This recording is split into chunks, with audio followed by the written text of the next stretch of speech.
সবটা ভালো করে বুঝিয়ে দিয়েছি, আর ওরা রাজিও হয়ে গেছে।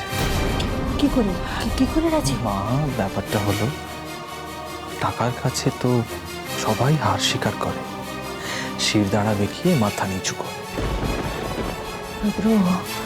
রুদ্র, লগ্নাকে এ বাড়িতে ফিরতেই হবে। আমার কাছে আমার টাকার চেয়ে আমার দাদু ভাই আর ইন্দ্রর জীবন অনেক দামি, অনেক দামি, টাকার থেকে অনেক দামি।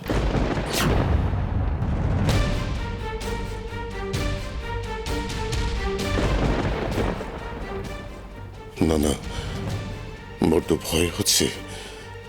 চন্দ্রকলা দেবী ভালো ভাবার চেয়ে নিজের জেদের কথা বেশি ভাবছেন। বড় কোনো ক্ষতি না হয়ে যায়। ও শুভম, হ্যাঁ, এই যে বড় বৌমা, ভালো হয়েছে তুমি এসছো, আমি তোমাকেই ডাকতে যাচ্ছিলাম। আপনি ঠিক কি করছেন, মানে করতে চাইছেন এটা? এই একই প্রশ্ন আমারও। তুমি ঠিক কি করতে চাইছো বলো তো? না মানে তুমি কোনটা নিয়ে ভাববে বলো? লগ্নার জীবন নিয়ে ভাববে নাকি তোমার স্বামী তোমার ছেলের জীবন নিয়ে ভাববে বলো? অবশ্যই মা, আমি ওদের কথাই ভাববো। না, তাহলে মুখটা একদম বন্ধ করে রাখো, কেমন? যদি সত্যি সত্যি তোমার স্বামী আর তোমার ছেলের ভালো চাও, তাহলে আমার মতে চলো। কোনো রকম প্রশ্ন করো না, কোনো রকম না। যদি চাও যে তোমার